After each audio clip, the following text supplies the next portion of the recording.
अस्सलाम वालेकुम। Welcome to my YouTube channel engineer techno corner. मैं इंजीनियर मिर्ज़ा मोहम्मद उबैद हूँ।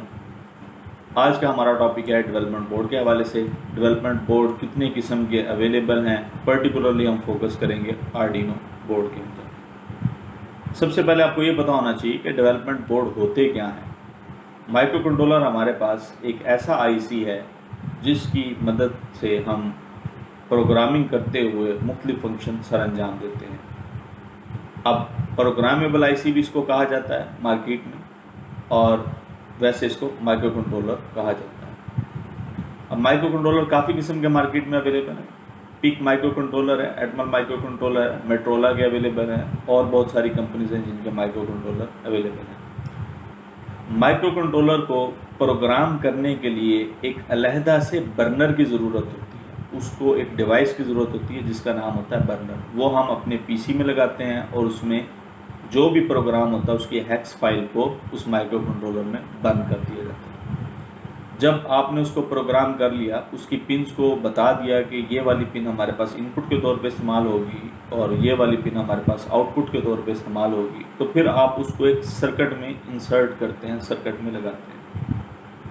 जब आप उसको सर्किट में लगाते हैं तो उसको ऑन करने के लिए आपको अलहदा से सप्लाई की ज़रूरत होती है। फिर उसके साथ आपको एक क्लॉक पल्स की ज़रूरत होती है जो क्रिस्टल ऑसिलेटर की मदद से लगाई जाती है।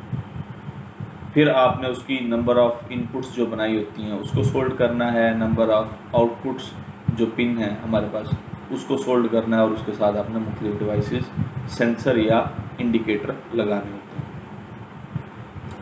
तो इस सब झंझट से बचने के लिए कि हम अलहदा से एक प्रोग्रामर लें, फिर उसकी अलहदा से सप्लाई लगाएं, फिर उसको हम क्लॉक पल्स मुहैया करें और फिर उसकी नंबर ऑफ़ इनपुट्स को सोल्ड करें, इस सब से बचने के लिए मजमूई तौर पे एक डेवलपमेंट बोर्ड बना लिया जाता है। उसके अंदर ये तमाम के तमाम फंक्शन अवेलेबल होते हैं। यानी कि एक डेवलपमेंट बोर्ड जैसे मैं अभी आपको दिखा रहा हूँ, यूनो R3 है। इसके अंदर आपको फैसिलिटी अवेलेबल है कि आप इसमें प्रोग्रामिंग भी कर सकते हैं, आप इसको एक्सटर्नली चार्जर लगा के सप्लाई भी दे सकते हैं या एक बैटरी की मदद से भी सप्लाई दे सकते हैं। और फिर हमारे पास इसमें ये फैसिलिटी अवेलेबल है कि यहाँ हमारे पास फीमेल जैक अवेलेबल है। इन फीमेल जैक में आप अपनी वायर को, सेंसर को इंसर्ट कर सकते हैं या एक मेल लीड लगा के उसको उस सेंसर के साथ लगा सकते हैं और इजीली कनेक्शन बना सकते हैं, इजीली कनेक्शन इसका उतार सकते हैं और दूसरे मकसद के लिए इसको इस्तेमाल कर सकते हैं। अब हमारे पास इसमें प्रोग्रामिंग करने के लिए यहाँ एक USB केबल लगती है जो आपके USB पोर्ट में इंसर्ट हो जाती है पीसी की। उसके अलावा आर्डिनो IDE के नाम से एक एप्लीकेशन है, उसमें आप अपना प्रोग्राम लिखते हैं इस माइक्रो कंट्रोलर के हवाले से, और फिर इसमें इस USB केबल की मदद से उस प्रोग्राम को लिख दिया जाता है, राइट कर दिया जाता है या बर्न कर दिया जाता है। जब आपने प्रोग्राम को बर्न कर लिया, उसके मुताबिक जो हमारे पास पिन्स हैं उनकी फंक्शनैलिटी आ जाती है और फिर उस फंक्शनैलिटी को हम अपनी सर्किटरी के मुताबिक इस्तेमाल करेंगे। ये आर्डिनो यूनो है। इसके अलावा हमारे पास आर्डिनो नैनो अवेलेबल है और आर्डिनो मेगा अवेलेबल है। इन सब में माइक्रो कंट्रोलर और नंबर डिफरेंस है, किसी में नंबर ऑफ़ पिन्स ज़्यादा हैं, किसी में नंबर ऑफ़ पिन्स कम है, और फिर फंक्शनैलिटी या सर्किटरी के हिसाब से आप डेवलपमेंट बोर्ड की चॉइस करते हैं कि आप कौन सा डेवलपमेंट बोर्ड इस्तेमाल करना चाहते हैं। आज हम फोकस करते हैं आर्डिनो यूनो पे। आर्डिनो यूनो R3 हमारे पास, जैसा कि मैंने अभी आपको बताया है, इसमें हमारे पास एक USB केबल है जिसकी मदद से आप प्रोग्रामिंग कर सकते हैं। इसके अलावा हमारे पास इसको सप्लाई देने के लिए ये जैक अवेलेबल है जहां आप 7 से 12 वोल्ट की सप्लाई दे सकते हैं। और इसके अलावा हमारे पास यहाँ Vin और ग्राउंड की पिन अवेलेबल है जहाँ आप सिंपल अपनी 9 वोल्ट की जो बैटरी होती है उसको भी लगा सकते हैं, या कोई और सप्लाई देना चाहें तो वो भी इन पिन फीमेल जैक को इस्तेमाल करते हुए दे सकते हैं। इसमें जो माइक्रो कंट्रोलर लगा है वो 328P माइक्रो कंट्रोलर है। इसकी कुछ एनालॉग पिन्स हैं, कुछ डिजिटल पिन्स हैं और क्रिस्टल ऑसिलेटर लगा हुआ है। इसके अलावा हमारे पास ये बटन अवेलेबल है, इसको रीसेट बटन कहते हैं। इंडिकेटर के तौर पे हमारे पास लाइट अवेलेबल है, जब पावर ऑन हो तो हमारे पास ये इंडिकेट करती है। ट्रांसमीटर और रिसीवर की लाइट्स अवेलेबल हैं। अगर हम कोई सिग्नल को रिसीव करते हैं इस बोर्ड में या इधर से ट्रांसमिट करते हैं तो हमारे पास ये जो LEDs हैं SMD लगी हुई हैं, ये इंडिकेट करना शुरू कर देती हैं। इसके अलावा अगर हम इस माइक्रो कंट्रोलर को या इस डेवलपमेंट बोर्ड में लगे हुए IC को अलहदा से किसी और प्रोग्रामर की मदद से बर्न करना चाहें या इसमें प्रोग्राम ऐड करना चाहें तो हमारे पास ये पिन्स अवेलेबल हैं। इन पिन्स या ये जो हमारे पास मेल जैक हैं, इनकी मदद से हम एक्सटर्नल तौर पे इस माइक्रो कंट्रोलर को प्रोग्राम कर सकते हैं। स्टार्टिंग में जैसे मैंने बताया, ये एटमल का माइक्रो कंट्रोलर 328p इसके अंदर लगा हुआ है।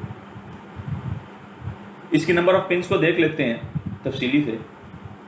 तो हमारे पास एनालॉग पिन A0 से A5 तक है, यानी कि 6 हमारे पास एनालॉग पिन्स हैं। इसके अलावा हमारे पास ये Vin लगा हुआ है। Vin के साथ हमारे पास ग्राउंड है। Vin और ग्राउंड को इस्तेमाल करते हुए हम सप्लाई इसमें इंसर्ट कर सकते हैं। ग्राउंड और 5 वोल्ट की एक पिन अवेलेबल है। इसको इस्तेमाल करते हुए यहाँ से आप 5 वोल्ट ईजीली ड्रॉ कर सकते हैं, ले सकते हैं। या 3V3 लिखा हुआ है, यानी कि 3.3 और ग्राउंड पिन को इस्तेमाल करते हुए 3.3 वोल्ट आपको अवेलेबल होते हैं। रीसेट की पिन अवेलेबल है। IO reference, input output reference की पिन अवेलेबल है, जिसको इस्तेमाल करते हुए आप इनपुट आउटपुट रेफरेंस सप्लाई इधर से दे सकते हैं। 6 हमारे पास A0 से A5 तक एनालॉग पिन्स हैं। 0 से 13 हमारे पास 14 डिजिटल पिन्स हैं। और इसमें साथ में एक सिंबल बना हुआ है साइन वेव का, ये बेसिकली PWM की है, यानी कि जहां हमारे पास 3 पिन 5, 6, 9, 10, 11 ये हमारे पास जो पिन्स हैं 6 पिन, इन 6 पिन्स में आप PWM सिग्नल दे सकते हैं। बाकियों में आप डिजिटल दे सकते हैं। इन 6 पिन्स में आप डिजिटल सिग्नल के साथ साथ PWM सिग्नल दे सकते हैं। 0 और 1 पिन को हमने पर्टिकुलरली ट्रांसमिशन और रिसेप्शन के लिए रखते हैं, यानी कि ट्रांसमीटर और रिसीविंग पिन कहा जाता है।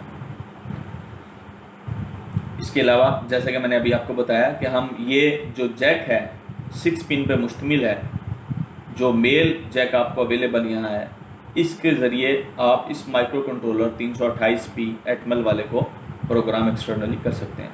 अब इसकी ऊपर वाली रो को देखें तो ऊपर वाली रो में हमारे पास सबसे पहले अवेलेबल है रीसेट पिन, दूसरे नंबर पे लेफ़्ट साइड से।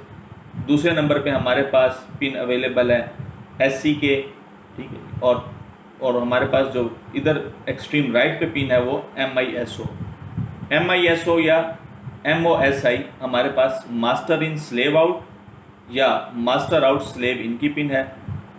फिर हमारे पास राइट साइड पे 5 वोल्ट हैं नीचे वाली रो में, और एक्सट्रीम लेफ्ट पे हमारे पास ग्राउंड है, और दरमियान वाली जो पिन है हमारे पास MOSI है। MOSI, MISO, SCK ये वाली जो पिन है हमारे पास, ये प्रोग्रामर की पिन्स होती हैं, जिनकी मदद से हम डायरेक्टली इस माइक्रो कंट्रोलर को एक्सटर्नली प्रोग्राम कर सकते हैं। अब आपके पास हालांकि ये फैसिलिटी अवेलेबल है कि इधर से आप USB केबल लगाएं, इसको इंसर्ट करें अपने लैपटॉप में और Arduino IDE को प्रोग्राम, Arduino IDE एप्लीकेशन को इस्तेमाल करते हुए इस IC को, इस एटमल माइक्रो कंट्रोलर को प्रोग्राम कर सकते हैं।